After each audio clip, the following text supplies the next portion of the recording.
हाँ तो बच्चों, कल हमने आपको कबीरदास जी का परिचय कराया था। आज हम कबीरदास जी के द्वारा रचित साखी नामक जो रचना है उसी के जो पद दिए गए आपके अध्याय में, उन्हीं अध्यायों का आपको एक एक करके का जो भावार्थ प्रकट करेंगे। साखी जो तत्सम शब्द होता है इसका साक्षी, और साक्षी का मतलब होता है प्रत्यक्ष ज्ञान या प्रत्यक्ष या प्रमाण या शब्द, या इसको हम कह सकते हैं साक्ष्य। तो पहला जो दोहा दिया गया है वो है आपका ऐसी वाणी बोलिए,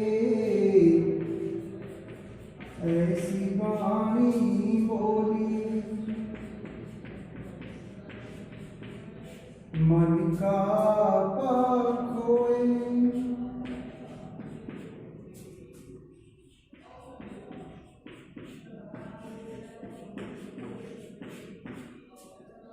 अपनो तन शीतल करे,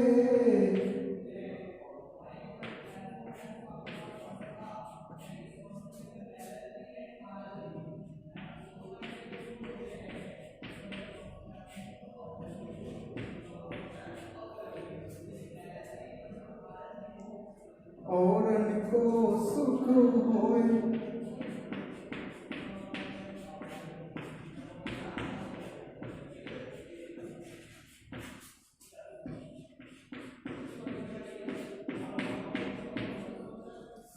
तो कबीरदास जी की साखी का जो पहला दोहा है वो है ऐसी वाणी बोलिए मन का खोए, अपनो तन शीतल करे, औरन को सुखी होए कबीरा, औरन को सुख होए।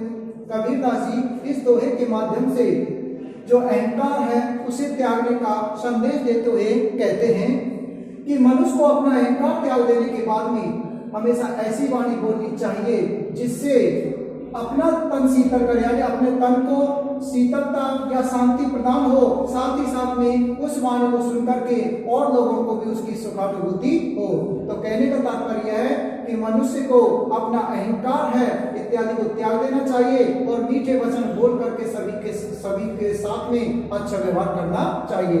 अंत में भावार्थ यही निकलता है कि यदि हम इस सभी के साथ में मधुर व्यवहार करेंगे तो अपने आप को भी काफी सुख और शांति प्रदान होगी। दूसरा दुआ है कस्तूरी कुंडली बसे, कस्तूरी कुंडली बसे,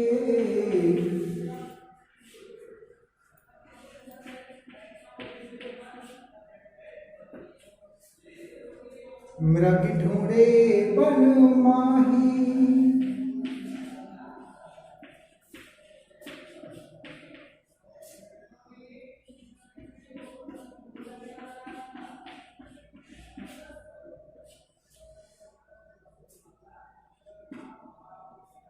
ऐसे घटी घटी राम है,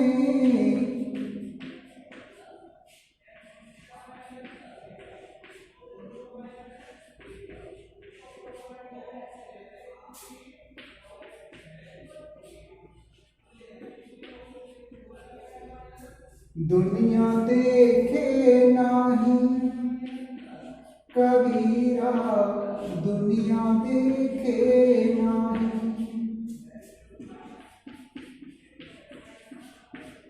दोबारा से दोहे को पढ़ते हैं।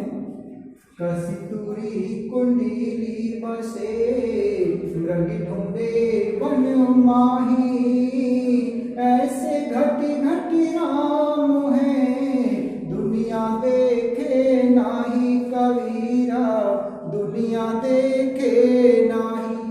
कबीरदास जी वर्णन करते हुए कहते हैं कि जो भगवान है वो कण कण में व्याप्त हैं, और उसी की सर्वव्यापकता का वर्णन करते हुए कहते हैं कि कस्तूरी कुंडली बसे मृग ढूंढे बनवाही, यानी कि विशेष प्रकार का जो हिरण होता है, यानी कस्तूरी कुंडली बसे मृग ढूंढे बनवाही, कि जो हिरण होता है, हिरण की जो नाभि है उसके अंदर विशेष प्रकार की कस्तूरी होती है, वो हमेशा विद्यमान रहती है, और उसकी जो सुगंध है वो चारों तरफ बिखरी हुई रहती है। और उसी सुगंध को प्राप्त करने के लिए जो हिरण है वो वन वन या जंगल जंगल में भटकता रहता है, लेकिन वह उस कस्तूरी को प्राप्त नहीं कर पाता है। ठीक उसी प्रकार से जो ईश्वर, यहाँ पर राम कबीरदास जी के द्वारा दशरथ पुत्र राम के लिए संबोधित नहीं किया गया बल्कि ईश्वर के लिए किया गया है, तो उसी प्रकार जो राम है वो भी क्या हर किसी के का जो घट घट यानी कि हृदय में ही निवास करते हैं और उन्हें ढूंढने के लिए हम जाने कहां कहां भटकते रहते हैं, लेकिन तब भी हम ईश्वर को प्राप्त नहीं कर पाते। कहने का तात्पर्य है कि जो ईश्वर है वो कण कण में व्याप्त है, उसे ढूंढने के लिए हमें इधर उधर भटकने की कोई आवश्यकता नहीं है। ठीक उसी प्रकार से जैसे कि हिरण की नाभि में जो कस्तूरी की सुगंध व्याप्त रहती है और वह उस सुगंध को प्राप्त करने के लिए जंगल जंगल भटकता रहता है, लेकिन वह उसे प्राप्त नहीं हो पाती है। स्लो बोलेगा ना, आवाज भी तेज चलेगी, आवाज तभी पहुंचेगी।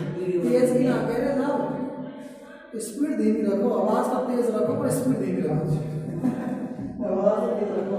हाँ, तो तीसरा कबीरदास जी के द्वारा रचित दोहा, दो दोहे जो आपको एक बार फिर से हम इनका अध्ययन कराते हैं।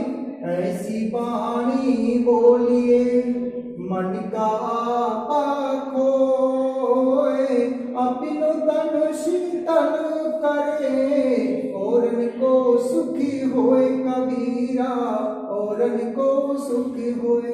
कबीरदास जी पहले दोहे के माध्यम से मनुष्य के मन के अंदर जो अहंकार व्याप्त रहता है उस अहंकार को त्यागने का संदेश देते हुए कहते हैं कि मानव को हमेशा ऐसी मीठी और मधुर वाणी बोलनी चाहिए जिसे अपने तन को भी प्रसन्नता या सुख अनुभूति होती है और उसे सुनकर के दूसरों को भी सुख का आभास हो सके। इसलिए हमें कभी अपने मन में अहंकार नहीं रखना चाहिए और सभी के साथ में मधुर व्यवहार बनाना चाहिए।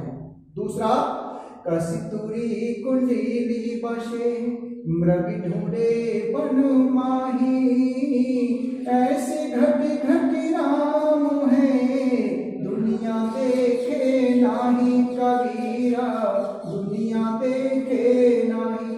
कबीरदास जी ईश्वर की सर्वव्यापकता का वर्णन करते हुए कहते हैं कि जो हिरण होता है, हिरण की नाभि के अंदर कस्तूरी की जो सुगंध है वो व्याप्त रहती है, परंतु वह उस कस्तूरी की सुगंध से बिल्कुल ही अनजान रहता है और वह उसे प्राप्त करने के लिए जंगल जंगल में भटकता रहता है। ठीक उसी प्रकार से जो ईश्वर हैं वो भी हर किसी मानव के हृदय के अंदर ही निवास करते हैं, उसके घट घट में या उसके हृदय में ही निवास करते हैं। उन्हें ढूंढने के लिए हमें संसार में कहीं भी भटकने की आवश्यकता नहीं है, क्योंकि ईश्वर भी मनुष्य के हृदय में निवास करते हैं। कहने का तात्पर्य है कि ईश्वर की जो सर्वव्यापकता है वो कण कण में व्याप्त होती है और ईश्वर को ढूंढने के लिए हमें जगह जगह भटकने की कोई आवश्यकता नहीं है। तीसरा दोहा अर्थ के पता होगा। कुंडली मान होता है नाभि, बस माने बसना होता है, मृग माने हिरण होता है, माही माने मध्य में होता है, घटी घटी माने होता है घट घट में या कण कण में, दुनिया माने संसार होता है, नाही माने नहीं। तीसरा दोहा, जब में था तब हरि नहीं, जब में था तब हरि नहीं,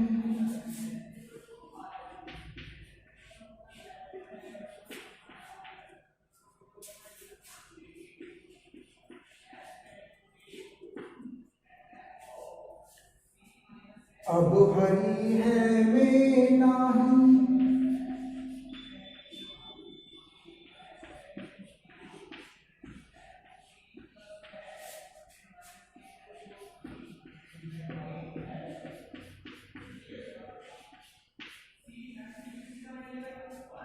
सभी अंधियारा मिट गया,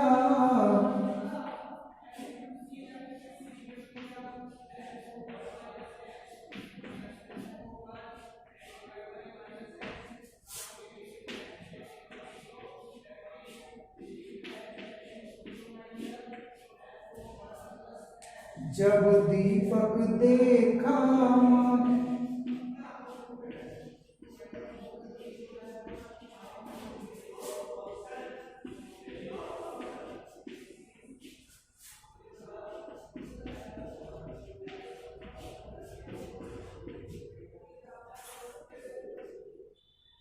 तो कबीरदास जी प्रस्तुत साखी के माध्यम से मनुष्य के अंदर जो अहंकार होता है उस अहंकार को त्यागने का वर्णन करते हुए कहते हैं, जब मैं था तब हरि नहीं, अब हरि है मैं नाही, सभी अंधियारा मिट गया, जब दीपक देखा माही कबीरा, दीपक देखा माही। तो कबीरदास जी प्रस्तुत साखी के माध्यम से वर्णन करते हुए कहते हैं कि जब मैं था तब हरि नहीं। कबीरदास जी कहते हैं कि जब मेरे अंदर, मैं मान होता है अहंकार या घमंड, कि जब मेरे अंदर अहंकार था तब हरि नहीं, तब मुझे ईश्वर की प्राप्ति नहीं हुई थी। अब हरि है मैं नाही, लेकिन जब मेरे अंदर से अहंकार समाप्त हो गया है तो अब मुझे ईश्वर की प्राप्ति हो गई है। सब ये अंधियारा मिट गया जब दीपक देखा माही, क्योंकि जब मनुष्य को दीपक या प्रतिष्ठा प्रतीक माना गया है ज्ञान का, और अंधियारा अज्ञान का, अज्ञान। मैं का मतलब अहंकार, इधर मैं का अर्थ क्या था, अहंकार। कबीरदास जी कहते हैं कि जब मेरे अंदर अहंकार था तब मुझे हरियाली ईश्वर की प्राप्ति नहीं हुई थी, लेकिन जब मेरे अंदर से अहंकार समाप्त हो गया तो मुझे ईश्वर की प्राप्ति हो गई है। क्योंकि जब मुझे ज्ञान रूपी दीपक की प्राप्ति हुई थी तो मेरे अंदर से जो सारे मनोविकार या ज्ञान रूपी जो अंधकार था वो समाप्त हो गया, तब जाकर के मुझे ईश्वर की प्राप्ति हो गई है। और ये सब कब प्राप्त समाप्त हुआ, जब ज्ञान रूपी दीपक की प्राप्ति हो जाती है। दोबारा सुनिए, कबीरदास जी वर्णन करते हुए कहते हैं कि जब मेरे अंदर अहंकार समाया हुआ था तब मुझे ईश्वर की प्राप्ति नहीं हुई थी। अब हरि है मैं नाही, लेकिन अब मेरे अंदर से जो अज्ञान रूपी जो अहंकार है वो समाप्त हो गया है, तब जाकर के मुझे ईश्वर की प्राप्ति हो गई है। कहने का तात्पर्य है कि जब मुझे ज्ञान रूपी दीपक की प्राप्ति हुई तभी जाकर के मेरे अंदर जो अज्ञान रूपी अंधकार था वो दूर हो सका और मुझे ईश्वर की प्राप्ति हो गई। कहने का तात्पर्य है कि जब मानव को ज्ञान रूपी दीपक प्राप्त हो जाता है तो तब जाकर के उसके सारे मनोविकार और अज्ञानता है वो समाप्त हो जाती है। इसलिए हमें कभी अपने मन में अहंकार या अज्ञानता या मनोविकार जैसी विषय वासनाएं होती हैं वो कभी समाहित नहीं रखनी चाहिए। चलिए ठीक। हाँ, तो 3 साखी हो गई हैं। चौथी साखी,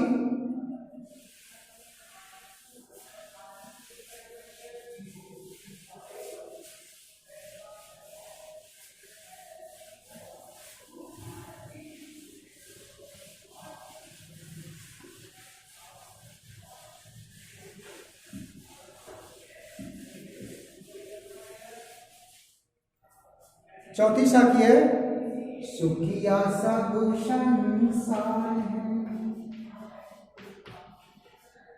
सुखिया सब संसार है,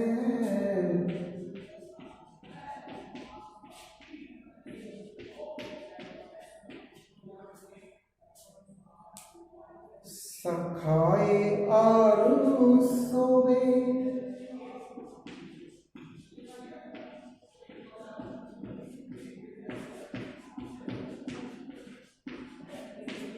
सोवे दुखिया दास कबीर है,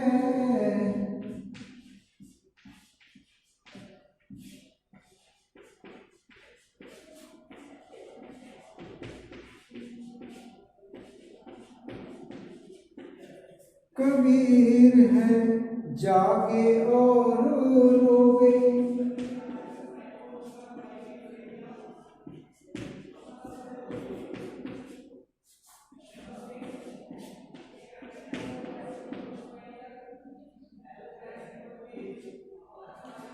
हाँ, तो दोबारा से सुनेंगे। सुखिया सब संसार है, खाए और सोवे, दुखिया दास कबीर है, जागे और रोवे, कबीरा जागे और रोवे। तो कबीरदास जी अरुमान होता है और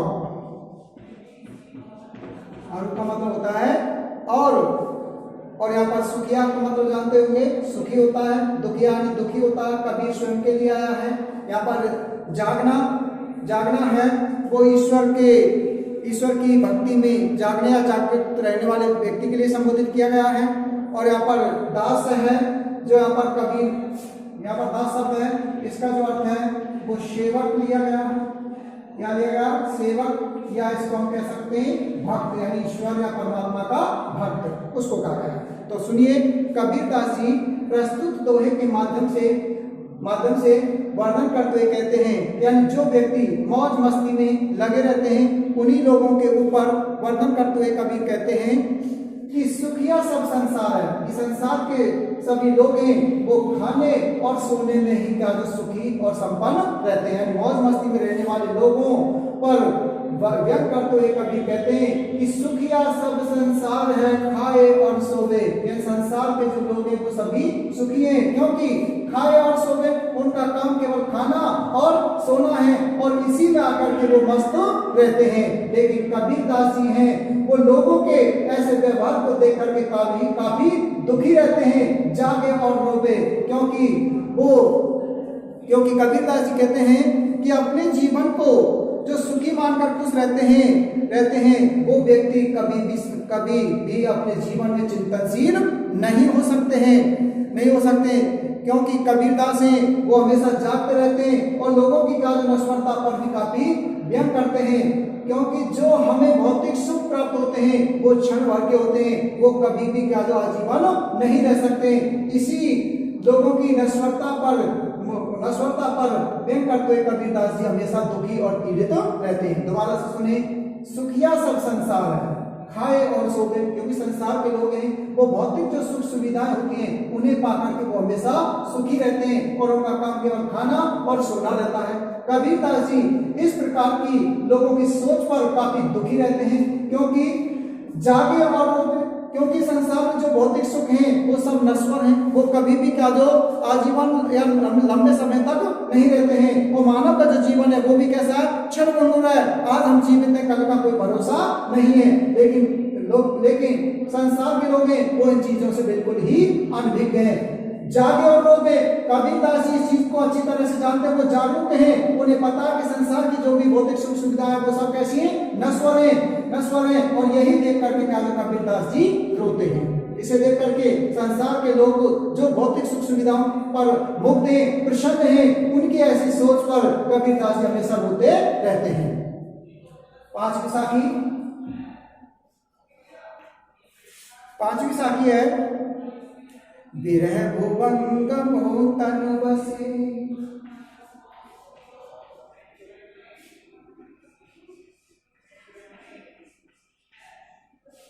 विरह भुवंगमो तनु बसे, मंत्र न लागे कोई।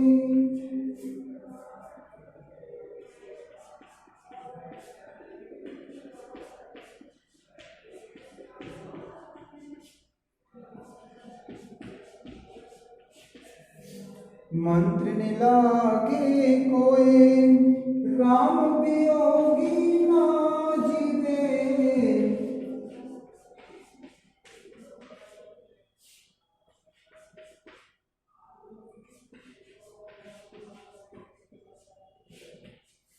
जीवे तो बोरा होए कबीरा, जीवे तो बोरा होए।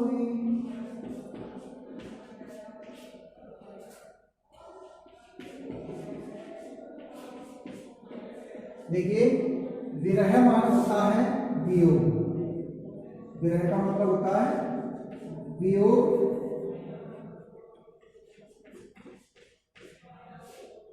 भुवंग का मान होता है बेटाओ शर्त, तन माने शरीर, बसे मान होता है बसना। मंत्र जानते ही होंगे, ओझा के, कोई माने कोई, वियोगी मान जानते हो, वियोग में रहने वाला। जीवे मान होता है जीवित,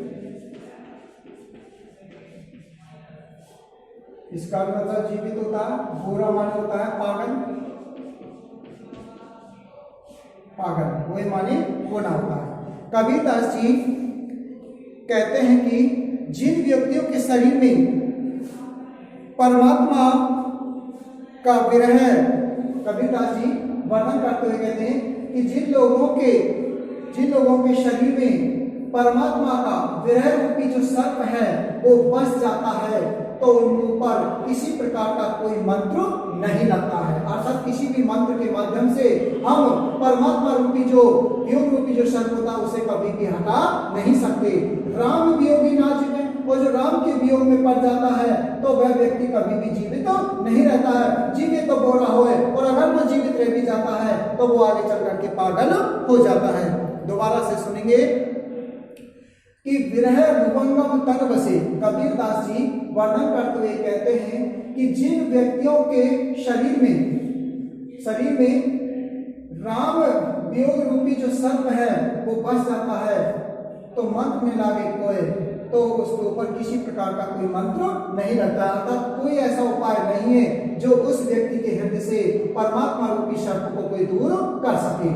राम वियोगी ना जीवे, और राम के वियोग में, ईश्वर के जो वियोग में या परमात्मा के वियोग में जो पड़ जाता है तो वह व्यक्ति कभी जीवित नहीं बचता। अर्थात कि वह अपने परमात्मा का स्मरण करना कभी भी नहीं भूलता है। जीवे तो बोरा हुए, और यदि वह परमात्मा के स्मरण करना भूल भी जाता है तो वह पागल हो जाता है। तो कहने का तात्पर्य यह है कि ईश्वर का जो चिंतन है, मनन है, वो मानव को हमेशा करते रहना चाहिए, क्योंकि परमात्मा को पाने के लिए पागलों की भांति ही जीवन व्यतीत करना बहुत जरूरी है। क्योंकि ईश्वर के वियोग में क्योंकि ईश्वर का जो स्मरण करता है वो व्यक्ति एक तरह से उसके प्रेम में पागल हो जाता है, और यदि वह जीवित नहीं बचता है तो जीवित बच जाता है तो वह पागल हो जाता है। दोबारा से सुनेंगे चौथे से, सुखिया सब संसार खाए और सोवे, दुखिया दास कबीर है जागे और रोवे। कबीरदास जी वर्णन करते हुए कहते हैं कि संसार के जो लोग हैं वो भौतिक सुख सुविधाओं को पाकर के हमेशा अपने आप को सुखी मानते हैं, और उनका काम केवल खाने और सोने तक का ही रह जाता है। दुखिया दास कबीर है, क्योंकि कबीरदास जी को पता है कि जो भौतिक सुख सुविधाएं होती हैं, भौतिक सुख सुविधाएं हैं वो क्या तो मनुष्य को दुखी करने वाली है, और उन्हें इस चीज का अच्छी तरह से ज्ञान है, जागे और रोवे। क्योंकि वो कबीरदास जी हैं, वो संसार की भौतिक सुविधाओं को देख करके हमेशा जागते हैं, क्योंकि उन्हें पता है वो सब नश्वर है, और यही देख करके कबीरदास जी रोते रहते हैं। अतः हमें कभी भौतिक सुख सुविधाओं को पा करके इतना सुखी नहीं रहना चाहिए, उसकी नश्वरता का हमें ज्ञान होना बहुत जरूरी है। अगला दोहा है कि विरह भुवंगम तन बसे। कबीरदास जी वर्णन करते हुए कहते हैं कि जिन व्यक्तियों के शरीर में वियोग रूपी या राम रूपी जो सर्प है वो बस जाता है, मंत्र में लागे कोई, उसके ऊपर किसी प्रकार का कोई मंत्र नहीं लगता है, या कोई ऐसा उपाय नहीं है जो कि राम रूपी वियोग रूपी सर्प को कोई दूर कर सके। राम वियोगी ना जीवे, और जो राम के वियोग में पड़ जाता है, अर्थात जो परमात्मा का स्मरण करता है वह व्यक्ति वास्तव में ईश्वर को कभी भी भूल नहीं सकता है, और जीवे तो बोरा हुए, और यदि वह राम रूपी परमात्मा को भूलने का प्रयत्न भी करता है तो वह पागल हो जाता है। कहने का तात्पर्य है कि परमात्मा का स्मरण करने वाले होते हैं वो अक्सर पागल ही होते हैं, और उन पर किसी प्रकार का कोई उपाय नहीं चलता है जो कि उसके परमात्मा का स्मरण करने से उन्हें रोक सके। तो आज के लिए इतना ही काफी। अगली जो कुछ साखियां और शेष रह गई हैं उन्हें आपको अगली वीडियो में बताएंगे। कुछ बच्चों ने कहा था कि कबीरदास जी का सर इतना बड़ा परिचय क्यों दिया है, परिचय यहाँ से आगे आपको कमी देंगे। ठीक है, आज के लिए इतना ही काफी। धन्यवाद। अगर किसी प्रकार की कोई समस्या भी रही हो तो आप अगले किसी प्रकार के आपको कमेंट्स करके क्या जो आप पूछ सकते हैं, या आपको किसी प्रकार की कोई समस्या तो नहीं है। धन्यवाद।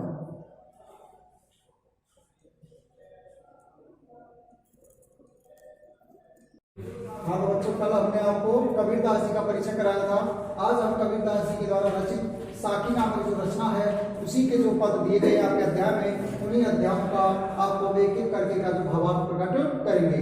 साखी जो तत्सम शब्द होता है इसका साक्षी, और साक्षी का मतलब होता है प्रत्यक्ष ज्ञान या प्रत्यक्ष या प्रमाण या सबूत, या इसको हम कह सकते हैं साक्ष्य। तो पहला जो दोहा दिया गया है वो है आपका ऐसी वाणी बोलिए, ऐसी वाणी बोलिए, मन का पाप खोए।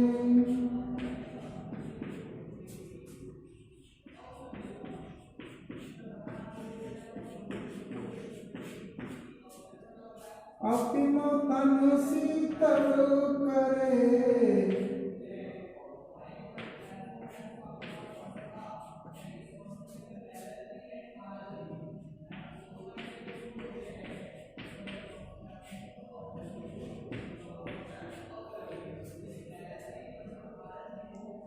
औरन को सुख होए।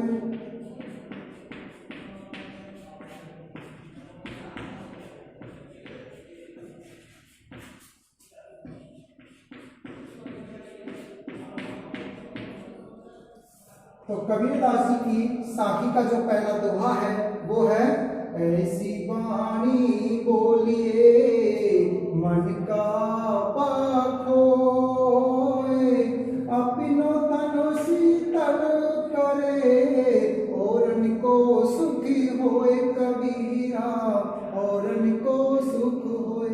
कबीरदास जी इस दोहे के माध्यम से जो अहंकार है उसे त्यागने का संदेश देते हुए कहते हैं कि मनुष्य को अपना अहंकार त्याग देने के बाद में हमेशा ऐसी वाणी बोलनी चाहिए जिससे अपना तन शीतल कर, यानी अपने तन को शीतलता या शांति प्रदान हो, साथ ही साथ में उस वाणी को सुन करके और लोगों को भी उसकी सुखानुभूति हो।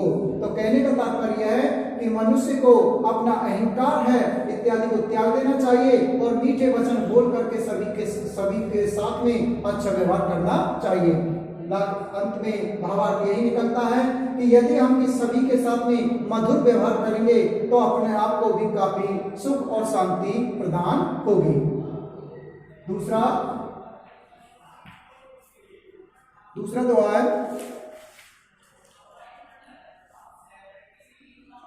कस्तूरी कुंडली बसे, कस्तूरी कुंडली बसे,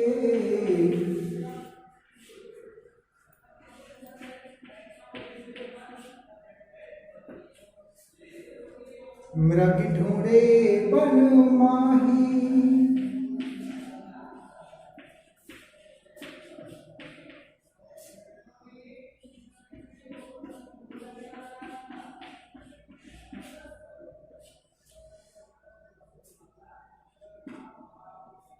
ऐसे घट घट राम है,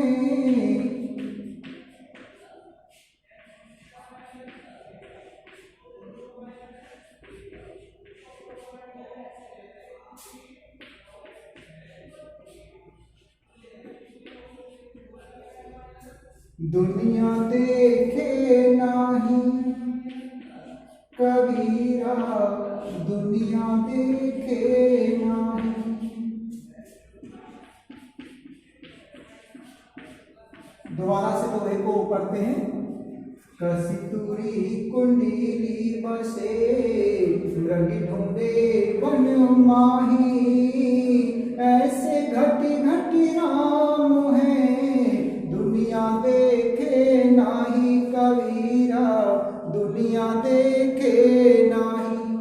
कबीरदास जी वर्णन करते हुए कहते हैं कि जो भगवान है वो कण कण में व्याप्त है और उसी की सर्वव्यापकता का वर्णन करते हुए कहते हैं कि कस्तूरी कुंडली बसे मृग ढूंढे बनवाही, यानी कि विशेष प्रकार का जो हिरण होता है, यानी कस्तूरी कुंडली बसे मृग ढूंढे बनवाही, कि जो हिरण होता है, हिरण की जो नाभि है उसके अंदर विशेष प्रकार की कस्तूरी होती है, वो हमेशा विद्यमान रहती है और उसकी जो सुगंध है वो चारों तरफ बिखरी हुई रहती है।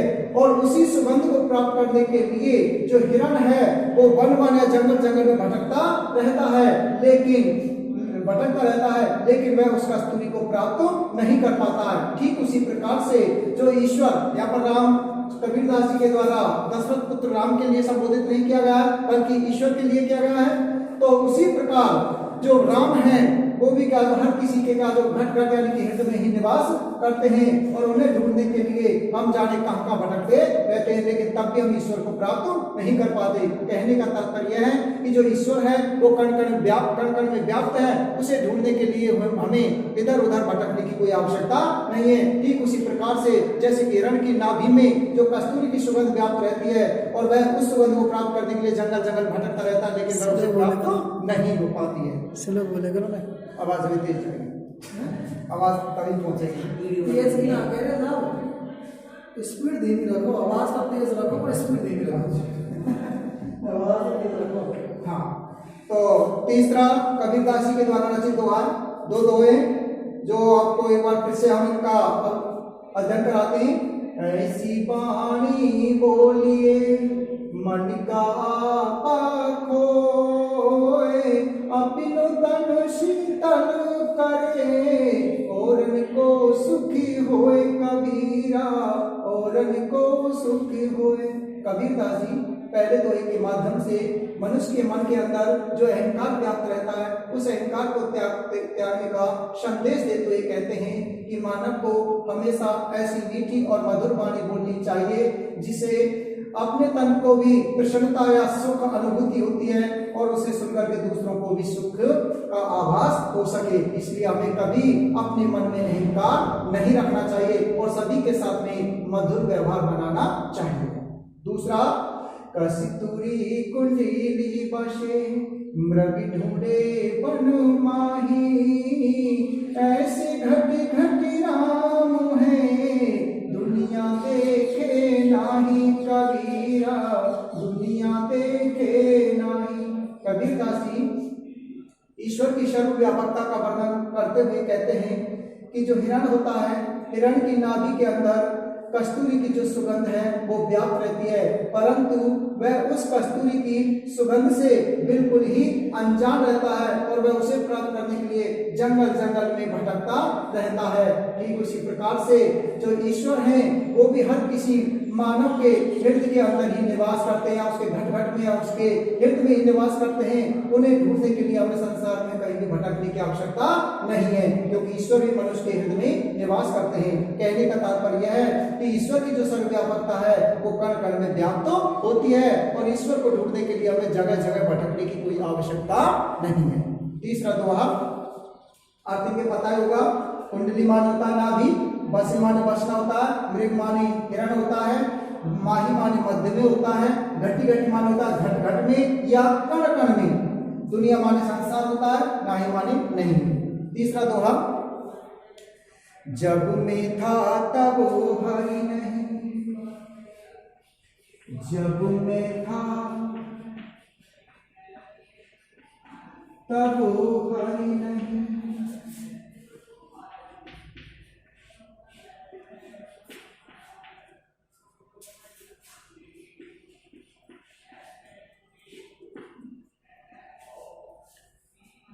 अब हरि है में नाही,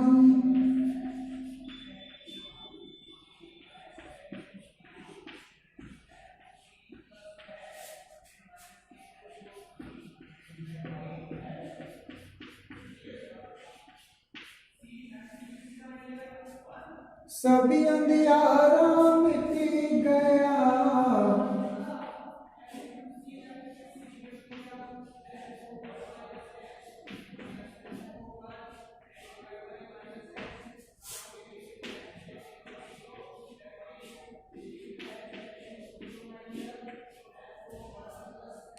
जब दीपक देखा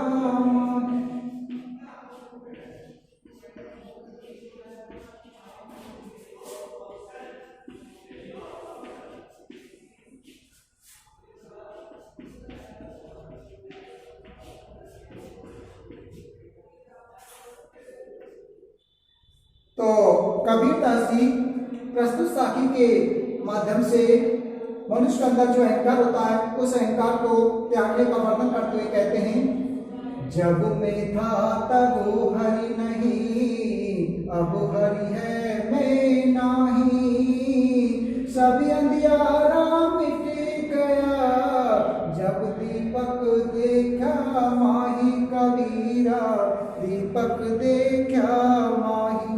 तो कबीरदास जी प्रस्तुत साखी के माध्यम से वर्णन करते हुए कहते हैं कि जब मैं था तब हरि नहीं। कबीरदास जी कहते हैं कि जब मेरे अंदर, मैं मान होता है अहंकार या घमंड, कि जब मेरे अंदर अहंकार था तब हरि नहीं, तब मुझे ईश्वर की प्राप्ति नहीं हुई थी। अब हरि है मैं नाही, लेकिन जब मेरे अंदर से अहंकार समाप्त हो गया है तो अब मुझे ईश्वर की प्राप्ति हो गई है। सब ये अंधियारा मिट गया जब दीपक देखा माही, क्योंकि जब मनुष्य को दीपक या पर किसका प्रतीक माना गया है? ज्ञान का, और अंधियारा अज्ञान का, अज्ञान। मैं का मतलब अहंकार, इधर मैं का अर्थ क्या था? अहंकार। कबीरदास जी कहते हैं कि जब मेरे अंदर अहंकार था तब मुझे हरियाली ईश्वर की प्राप्ति नहीं हुई थी, लेकिन जब मेरे अंदर से अहंकार समाप्त हो गया तो मुझे ईश्वर की प्राप्ति हो गई है। क्योंकि जब मुझे ज्ञान रूपी दीपक की प्राप्ति हुई थी तो मेरे अंदर से जो सारे मनोविकार या ज्ञान रूपी जो अंधकार था वो समाप्त हो गया, तब जाकर के मुझे ईश्वर की प्राप्ति हो गई है। और ये सब कब प्राप्त समाप्त हुआ? जब ज्ञान रूपी दीपक की प्राप्ति हो जाती है। दोबारा सुनिए, कबीरदास जी वर्णन करते हुए कहते हैं कि जब मेरे अंदर अहंकार समाया हुआ था तब मुझे ईश्वर की प्राप्ति नहीं हुई थी।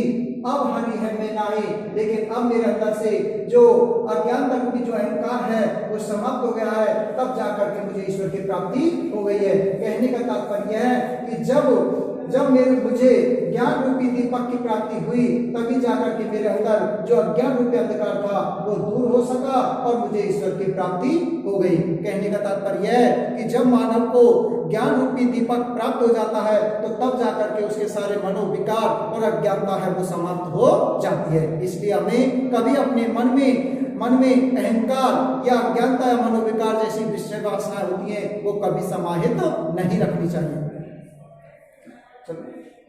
चलिए ठीक। हाँ, तो 3 साखी हो गई हैं। चौथी साखी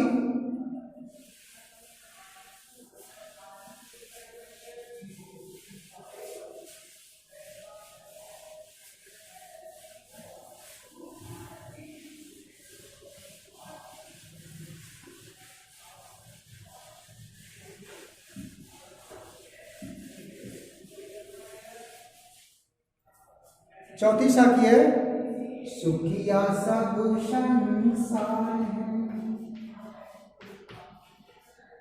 सुखिया सब संसार है,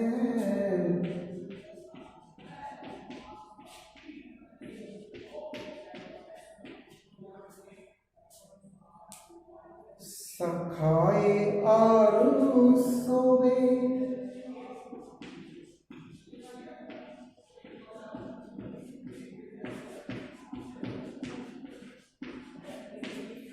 सोवे दुखिया दास कबीर है,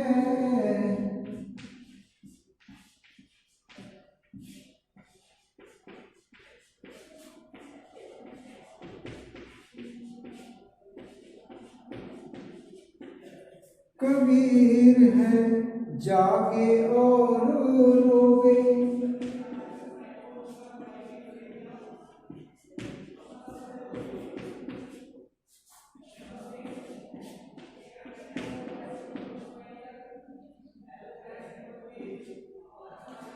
हाँ, तो दोबारा से सुनेंगे। सुखिया सब संसार है, खाए और सोवे, दुखिया दास कबीर है, जागे और रोवे, कबीरा जागे और रोवे। तो कबीरदास जी अरुमान होता है और का मतलब होता है और यहाँ पर सुखिया का मतलब जानते होंगे, सुखी होता है, दुखिया यानी दुखी होता है, कबीर स्वयं के लिए आया है। यहाँ पर जागना है वो ईश्वर की भक्ति में जागने या जागृत रहने वाले व्यक्ति के लिए संबोधित किया गया है। और यहाँ पर दास है, जो यहाँ पर कबीर, यहाँ पर दास शब्द है, इसका जो अर्थ है वो सेवक लिया गया, क्या लिया गया? सेवक, या इसको हम कह सकते हैं भक्त, यानी ईश्वर या परमात्मा का भक्त। उसको कहा गया। तो सुनिए, कबीरदास जी प्रस्तुत दोहे के माध्यम से वर्णन करते हुए कहते हैं, यानी जो व्यक्ति मौज मस्ती में लगे रहते हैं उन्हीं लोगों के ऊपर वर्णन करते हुए कबीर कहते हैं कि सुखिया सब संसार है, कि संसार के सभी लोग हैं वो खाने और सोने में ही क्या जो सुखी और संपन्न रहते हैं। मौज मस्ती में रहने वाले लोगों पर व्यक्त करते हुए कबीर कहते हैं कि सुखिया सब संसार है, खाए और सोवे। ये संसार के जो लोग हैं वो सभी सुखी हैं, क्योंकि खाए और सोवे, उनका काम केवल खाना और सोना है और इसी में आकर के वो मस्त रहते हैं। लेकिन कबीरदास जी हैं वो लोगों के ऐसे व्यवहार को देख करके काफी दुखी रहते हैं, जागे और रोवे, क्योंकि कबीरदास जी कहते हैं कि अपने जीवन को जो सुखी मानकर खुश रहते हैं वो व्यक्ति कभी भी अपने जीवन में चिंतनशील नहीं हो सकते, क्योंकि कबीरदास हैं वो हमेशा जागते रहते हैं और लोगों की कार्य नश्वरता पर भी काफी व्यंग करते हैं, क्योंकि जो हमें भौतिक सुख प्राप्त होते हैं वो क्षण भर के होते हैं, वो कभी भी क्या जो आजीवन नहीं रह सकते। इसी लोगों की नश्वरता पर व्यंग करते हुए कबीरदास जी हमेशा दुखी और पीड़ित रहते हैं। दोबारा से सुने, सुखिया सब संसार है, खाए और सोवे, क्योंकि संसार के लोग हैं वो भौतिक जो सुख सुविधाएं होती हैं उन्हें पाकर के वो हमेशा सुखी रहते हैं और उनका काम केवल खाना और सोना रहता है। कबीरदास जी इस प्रकार की लोगों की सोच पर काफी दुखी रहते हैं, क्योंकि जागे और रोवे, क्योंकि संसार में जो भौतिक सुख हैं वो सब नश्वर हैं, वो कभी भी क्या जो आजीवन या लंबे समय तक नहीं रहते हैं। वो मानव का जो जीवन है वो भी कैसा है, क्षणभंगुर है। आज हम जीवित हैं, कल का कोई भरोसा नहीं है। लेकिन संसार के लोग हैं वो इन चीजों से बिल्कुल ही अनभिज्ञ हैं। जागे और रोवे, कबीरदास जी इस चीज को अच्छी तरह से जानते हैं, वो जागरूक हैं, उन्हें पता है कि संसार की जो भी भौतिक सुख सुविधाएं वो सब कैसी हैं, नश्वर हैं। और यही देख करके क्या कबीरदास जी रोते हैं। इसे देख करके संसार के लोग जो भौतिक सुख सुविधाओं पर मुग्ध हैं, प्रसन्न हैं, उनकी ऐसी सोच पर कबीरदास जी हमेशा रोते रहते हैं। पांचवी साखी है, विरह भुवंगमो तनु बसे,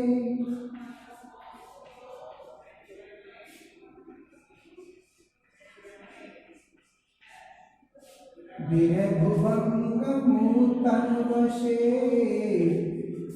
मंत्र न लागे कोई।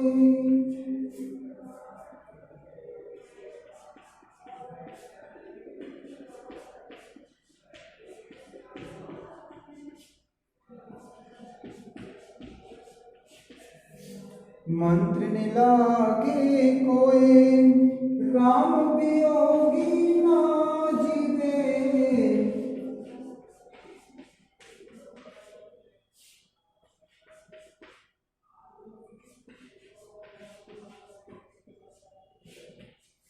जीवे तो बोरा होए कबीरा, जीवे तो बोरा होए।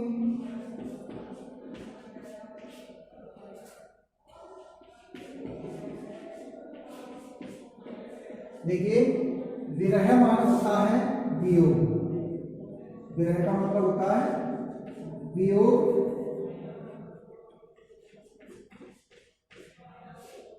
भुवंगम माने होता है बेटा शर्त, तन माने शरीर, बसे माने होता है बसना।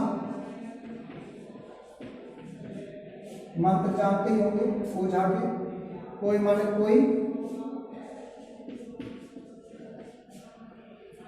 वियोगी मान जानते हो, वियोग में रहने वाला। जीवे मान होता है जीवित, इसका मतलब जीवित होता है। गोरा मान होता है पागल, वही माने गोना होता है। कबीरदास जी कहते हैं कि जिन व्यक्तियों के शरीर में परमात्मा का विरह, कबीरदास जी वर्णन करते हुए कहते हैं कि जिन लोगों के शरीर में परमात्मा का विरह रूपी जो सर्प है वो बस जाता है तो उन ऊपर किसी प्रकार का कोई मंत्र नहीं लगता है। अर्थात किसी भी मंत्र के माध्यम से हम परमात्मा रूपी जो वियोग रूपी जो सर्प होता है उसे कभी भी हटा नहीं सकते। राम वियोगी ना जीवे, और जो राम के वियोग में पड़ जाता है तो वह व्यक्ति कभी भी जीवित तो नहीं रहता है। जीवित तो बोला होए, और अगर वो जीवित रह भी जाता है तो वो आगे चल करके पागल हो जाता है। दोबारा से सुनेंगे कि विरह भुवंगम तन बसे। कबीर दास जी वर्णन करते हुए कहते हैं कि जिन व्यक्तियों के शरीर में राम वियोग रूपी जो सर्प है वो बस जाता है तो मंत्र में लागे कोई, तो उसके ऊपर किसी प्रकार का कोई मंत्र नहीं लगता। अर्थात कोई ऐसा उपाय नहीं है जो उस व्यक्ति के हृदय से परमात्मा रूपी सर्प को कोई दूर कर सके। राम वियोगी ना जीवे, और राम के वियोग में, ईश्वर के जो वियोग में या परमात्मा के वियोग में जो पड़ जाता है तो वह व्यक्ति कभी जीवित नहीं बचता। अर्थात कि वह अपने परमात्मा का स्मरण करना कभी भी नहीं भूलता है। जीवे तो बोरा हुए, और यदि वह परमात्मा के स्मरण करना भूल भी जाता है तो वह पागल हो जाता है। तो कहने का तात्पर्य यह है कि ईश्वर का जो चिंतन है, मनन है, वो मानव को हमेशा करते रहना चाहिए, क्योंकि परमात्मा को पाने के लिए पागलों की भांति ही जीवन व्यतीत करना बहुत जरूरी है। क्योंकि ईश्वर के वियोग में क्योंकि ईश्वर का जो स्मरण करता है वो व्यक्ति एक तरह से उसके प्रेम में पागल हो जाता है, और यदि वह जीवित नहीं बचता है तो जीवित बच जाता है तो वह पागल हो जाता है। दोबारा से सुनेंगे चौथे से। सुखिया सब संसार खाए और सोवे, दुखिया दास कबीर है जागे और रोवे। कबीर दास जी वर्णन करते हुए कहते हैं कि संसार के जो लोग हैं वो भौतिक सुख सुविधाओं को पाकर के हमेशा अपने आप को सुखी मानते हैं, और उनका काम केवल खाने और सोने तक का ही रह जाता है। दुखिया दास कबीर है, क्योंकि कबीर दास जी को पता है कि जो भौतिक सुख सुविधाएं होती हैं, भौतिक सुख सुविधाएं हैं वो क्या तो मनुष्य को दुखी करने वाली है, और उन्हें इस चीज का अच्छी तरह से ज्ञान है। जागे और रोवे, क्योंकि वो कबीर दास जी हैं, वो संसार की भौतिक सुविधाओं को देख करके हमेशा जागते हैं, क्योंकि उन्हें पता है वो सब नश्वर है, और यही देख करके कबीर दास जी रोते रहते हैं। अतः हमें कभी भौतिक सुख सुविधाओं को पा करके इतना सुखी नहीं रहना चाहिए, उसकी नश्वरता का हमें ज्ञान होना बहुत जरूरी है। अगला दोहा है कि विरह भुवंगम तन बसे। कबीर दास जी वर्णन करते हुए कहते हैं कि जिन व्यक्तियों के शरीर में वियोग रूपी या राम रूपी जो सर्प है वो बस जाता है, मंत्र में लागे कोई, उसके ऊपर किसी प्रकार का कोई मंत्र नहीं लगता है, या कोई ऐसा उपाय नहीं है जो कि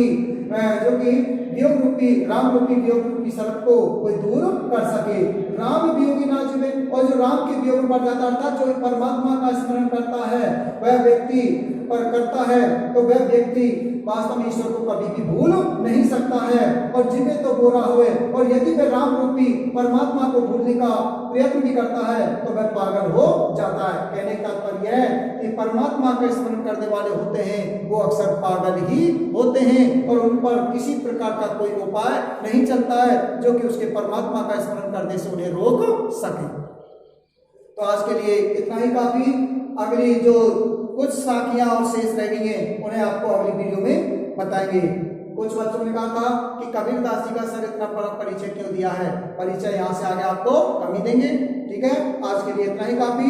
धन्यवाद। अगर किसी प्रकार की कोई समस्या भी रही हो तो आप अगले किसी प्रकार के आपको कमेंट्स करके क्या जो आप पूछ सकते हैं, या आपको किसी प्रकार कोई समस्या तो नहीं है। धन्यवाद।